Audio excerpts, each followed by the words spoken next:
అంటే ఇక్కడ ఆయన నిన్న అంటున్నాడు లోకేష్ గారు ఏదైతే విదేశాలు తిరుగుతున్నాడో ఒక క్రికెట్ మ్యాచ్కి అక్కడ దాకా వెళ్ళాల్సిన అవసరం ఉంది, ఇక్కడ ఇంట్లో అయినా చూసుకోవచ్చు కదా అని చెప్పి మాట్లాడుతూ ఉన్నాడు. ఆయన ఆయన నా సొమ్ము నా ఇష్టం, నా టికెట్ నా నా దుడ్డు నా వ్యవహారం రావు, నీకేం సంబంధం అని చెప్పి ఆయన మాట్లాడారు.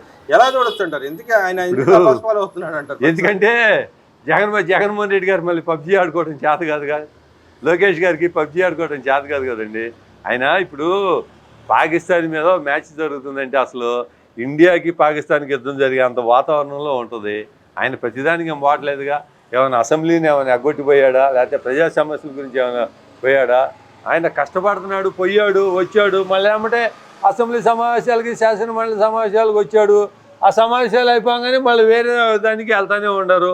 వాళ్ళు ఖాళీగా లేదుగా. చంద్రబాబు నాయుడు గారిని చూడండి, నేను అసెంబ్లీ సమావేశాలు అయిపోయింది, అక్కడి నుంచి హైదరాబాద్ వెళ్ళి జైపూర్లో ఐఏఎస్ ఆఫీసర్ గారి పెళ్లికి వెళ్ళాడు, మళ్ళీ అక్కడి నుంచి ఢిల్లీ వెళ్ళాడు సమ్మిట్ జరుగుతుంటే. ఆయన రాష్ట్రం కోసము ఐటీలు తీసుకురావటం, ఉద్యోగాలు కావటం. ఇంకొకళ్ళు అంటారు కంపెనీలకు దారదత్తం చేస్తున్నారు ఓరకన భూములని. ఇప్పుడు ఆ భూములు వాళ్ళకి ఇస్తే కనుక కంపెనీలు పెట్టేసి ఐటీ కానీ ఏదైనా రాబడితేనే కదండి మన రాష్ట్రం అభివృద్ధి చెందేది. దాని గురించి వచ్చే ఫలసాయాలు కానీ మరి ఉద్యోగ అవకాశాలు కానీ ఇవన్నీ రావాలంటే మరి ఏదో త్యాగం చేయాలిగా. ఏం లేకుండా ఓరక దాదాదత్వం కంపెనీలకు చేస్తున్నారన్నమాట తప్పు అండి నా లెక్క ప్రకారంగా. ఆ భూములు ఇవ్వబట్టే, వాళ్ళు పరిశ్రమలు పెట్టబట్టే మన రాష్ట్ర పిల్లలకి, చదువుకునే పిల్లలకి ఇతర రాష్ట్రాలకు పోయే పని లేకుండా ఉద్యోగ అవకాశాలు మెండుగా ఉంటాయని. ఇప్పుడు కాటన్ వ్యాలీ ఉందండి, కాటన్ వ్యాలీ గురించి పూర్తిగా తెలియదు అసలు. ఆ కాటన్ వ్యాలీ అంటే ఏం తెలుసా? వాళ్ళకేం తెలిసిందిలేండి. పోలవరం గురించి ఆ రోజు అంబటి రాంబాబుకి అర్థం కాల. ఆ పోలవరం అంటే ఏందో నాకే తెలియదని ఆయనే ప్రెస్ మీట్లో చెప్పాడు. ఇంకొకడు ఉన్నాడు అనిల్ కుమార్ యాదవ్, ఆయనేమో అసలు తొళ్ళగొట్టేసి కట్టేస్తాను చేస్తాను అన్నాడు. కనీసం గేట్లు పెడతాం కూడా చేతకాల. వాళ్ళు అటువంటి వాళ్ళని మంత్రులను పెట్టాడు. ఎక్కడైనా కానీ ఏదైనా అభివృద్ధి అనేది వాళ్ళు ఏం చేయగలిగారా? ప్రభుత్వ ఆస్తులు తాకట్లు పెట్టేసి పప్పు బేలాలు పెంచడం తప్పితే ఎక్కడైనా కానీ ఫలసాయాలు కానీ ఆదాయ వనరులు కానీ చేసి పరిశ్రమలు కానీ వాళ్ళు తీసుకొచ్చిన పాపాన లేదు. ఇప్పుడు ఉన్నాడు అండి జగన్మోహన్ రెడ్డి, ఇప్పుడు ఉన్నాడు రాష్ట్రంలో. ఎప్పుడు ఉంటున్నాడండి? నెలలో ఎన్ని రోజులు ఉంటున్నాడు? 2 రోజులు ఏడు ఉంటాడు, మళ్ళీ ఏమంటే బెంగళూరు ప్యాలెస్కి వెళ్ళిపోతున్నాడు. ఏముంటుంది ఆయన చేసేది? ఎవడన్నా చనిపోతేనేమో శవాల దగ్గరకు వాలిపోతాడు. అంటే ఇవాళ వెళ్ళి అమ్మడు కూడా కలిసిన పరిస్థితి కదా, దాన్ని ఎలా చూడొచ్చు? ఏనండి కలిసేది? ఇంకా కలిసి వాళ్ళని రెచ్చగొట్టేసి వాళ్ళని ఇర్రాలను చేయడం తప్పితే వేరే ఏం లేదు. మొన్నేమో జోగి రమేష్ ఇంటికి వెళ్ళామో, ఆడ మనీ ఆయన్ని పోయి రావాలంటే 1 గంటలో పోయి రావచ్చండి. ర్యాలీలు దేనికి 8 గంటలు ర్యాలీలు చేస్తే కనుక జనం ఎంత నష్టపోయారు, ట్రాఫిక్లో ఎన్ని ఇబ్బందులు పడ్డారు, హాస్పిటల్ పోయేవాళ్ళు కానీ ట్రాఫిక్లో కానీ ఎన్నగానే కానీ దాని తగ్గట్టుగా నీ కార్యకర్తలు 2 చనిపోయారు. కనీసం పరామర్శ చేసావా? వాళ్ళ పేదల పాపం, వాళ్ళని కనీసం నష్టపరిహారాలు ఇచ్చావా? మొన్న బొడవేరులో ఎంతమంది చనిపోయారో ఏదో ఇచ్చేవాడు, మళ్ళీ ₹1 కోటి ఇస్తున్నానని చెప్పావు. ఏమన్నా ఇచ్చావా? ఏదైనా ప్రజల గురించి ఆలోచించావా? అంటే నేను అప్పుడు కూడా అంటున్నాడుగా, నేను పాదయాత్ర చేస్తున్నాను అడ్డుకుంటే నా వెనకాల వచ్చే కార్యకర్తలు ఆపుతా అని చెప్పి అంటున్నాడు. దాన్ని ఎలా చూడొచ్చు? అసలు అంబటి రాంబాబు అని అతనికి అసలు ముందు రాబోయే రోజులు ఆ టికెట్ ఉండదు అసలు చెప్పాలంటే. అసలు ఆ జగన్మోహన్ రెడ్డి అధికారంలోకి వచ్చేదే లేదు, ఇటువంటి పనులు జరిగేది కాదు. ఇప్పటికైనా కానీ నోరు అదుపులో పెట్టుకోవాలని నేను కోరుకుంటున్నానండి. వైసీపీ నాయకులు, ఎమ్మెల్యేలు కానీ, ఎమ్మెల్సీలు కానీ, మాజీలు కానీ నోరు అదుపులో పెట్టుకుని ప్రజా సమస్యల మీద, ప్రభుత్వం మీద పోరాడండి. అప్పుడు జనం మెచ్చుకుంటారు. అసలు ప్రజల్ని గాలికి వదిలేసి మీ స్వార్థం గురించి ఇష్టం వచ్చినట్టు మాట్లాడి, కుటుంబాల గురించి మాట్లాడి, మీరు అసెంబ్లీలో చంద్రబాబు నాయుడు గారిని కుటుంబం గురించి భువనేశ్వర్ గారిని మాట్లాడబట్టే మీకు ఈ గతి పట్టింది నాయన. 11 సీట్లకు వచ్చింది. కుటుంబాల గురించి మాట్లాడతారు దీనికి? రాష్ట్ర అభివృద్ధి గురించి మాట్లాడండి. రాష్ట్రాన్ని ఏ రకంగా రావాలా ఏందని చెప్పి దాని గురించి యుద్ధం చేయండి.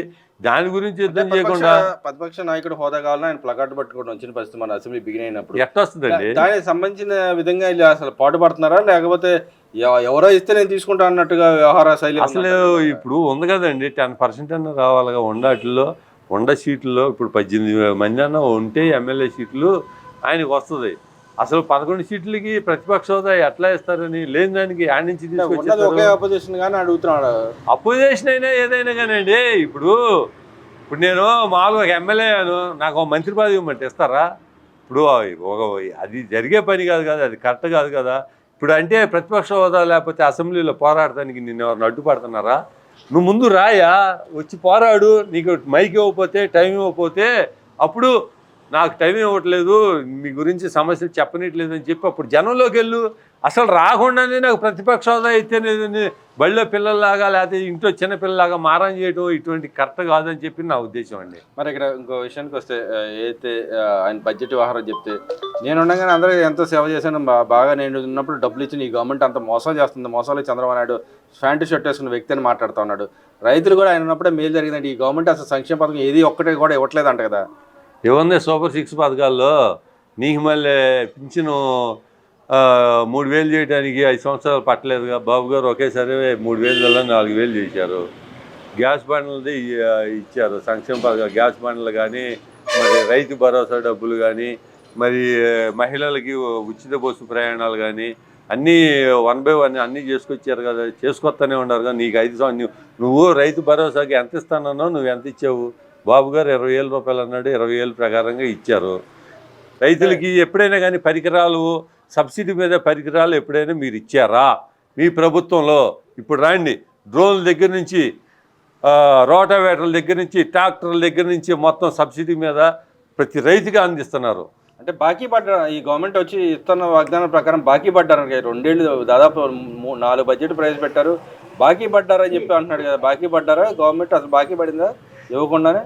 ఎవరికి బాకీ పడిందని చెప్పాలిగా. సూపర్ 6 పథకం అమలు చేయట్లేదు అని అంటున్నారు. అమలు చేయకుండా ఏది అమలు చేయలేదని పలానా పథకం నువ్వు చెప్పిన దాంట్లో అమలు చేయలేదని చెప్పాలిగా. ఊరగా అమలు చేయట్లేదని ఒక మాట అంటే సరిపోదు కదా.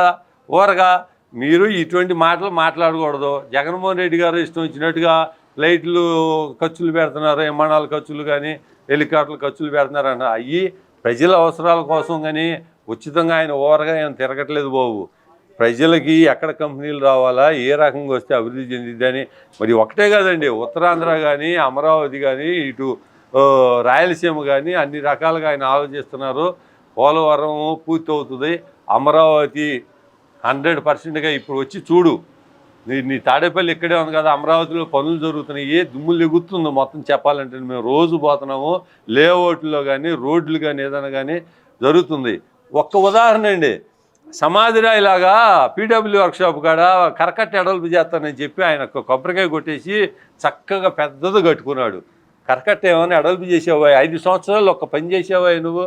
ఏం పని చేయగా ఊరగా నువ్వు శంకుస్థాపన చేసుకున్నావు కానీ నువ్వు చేసిందేమీ లేదు. అమరావతిని ధ్వంసం చేసి పోసిన రోడ్లని తోముకోవడం తప్పితే వేరే ఏం చేయలే. ఆయన ఉండగా చాలా డబ్బులు దాచేళ్ళంటే ఈ గవర్నమెంట్ ఆ డబ్బులు ఇవ్వడానికి ఇష్టపడతలేదు, ఇంకో పక్కన అప్పులు చేస్తుందంట కదా గవర్నమెంట్.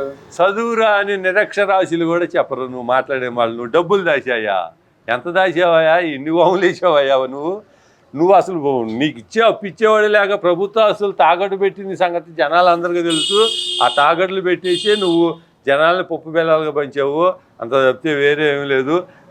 ఉద్యోగస్తులకి కరెక్ట్గా ఎప్పుడైనా జీతాలు వేసావా? పెన్షన్దారులకి ఎప్పుడైనా కానీ కరెక్ట్గా జీతాలు వేసావా? వాళ్ళ టీఏలు దేవుడు ఎరుగురా బాబు, ముందు మాకు జీతాలు పడితే చాలు అనే పొజిషన్కి వాళ్ళని తీసుకొచ్చావు. ఇప్పుడు మన టీఏలు కానీ డిఏలు కానీ పోలీసులకి సైకిల్ ఎన్వెన్సులు కానీ వాళ్ళని 1 by 1 అందరికీ సమస్యలు మొత్తం పరిష్కారం చేస్తున్నారు. అందరూ పట్టించుకుంటున్నారు. ప్రభుత్వం పరిపాలన మటుకి 100% బాగుందండి. సార్ చెప్పండి, అయితే మీరు అసెంబ్లీ చూస్తున్నారా? అసెంబ్లీ ఎమ్మెల్సీ చూస్తున్నారా?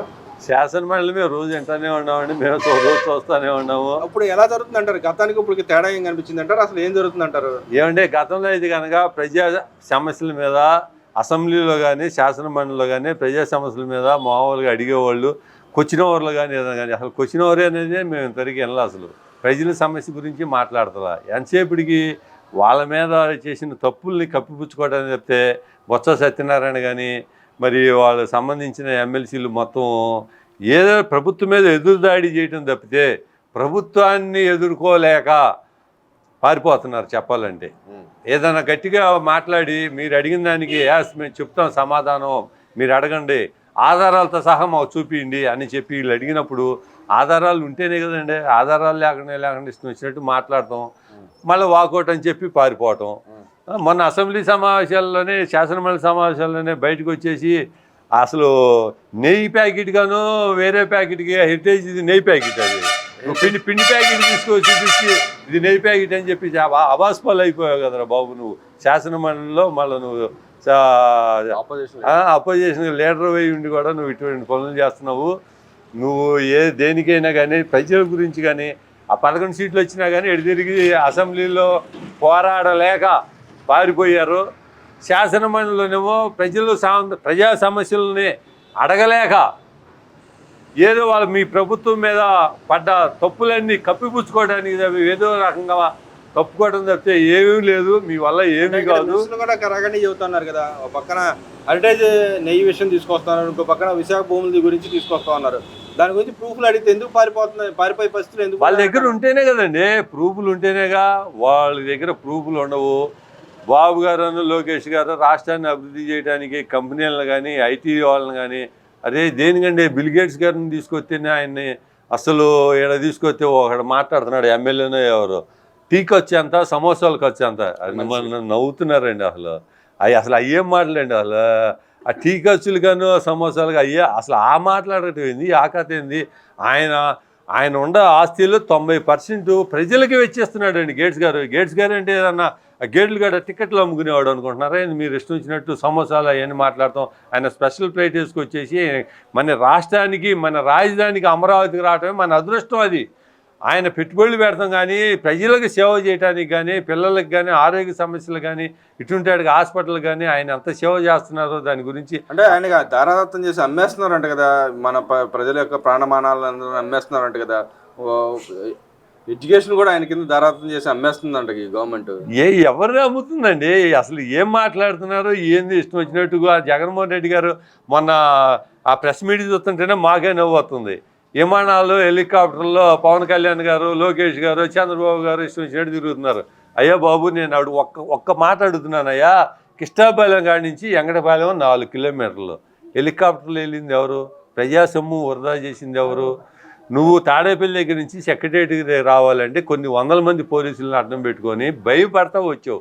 బాబు గారు వస్తుంటే అసలు భయం అనేది లేకుండా పోలీసు వాళ్ళు కూడా ఎక్కడో ఆ టాపిక్ ఇబ్బంది కలిగింది అనేది తప్పితే వేరే రకంగా ఏమీ లేదు.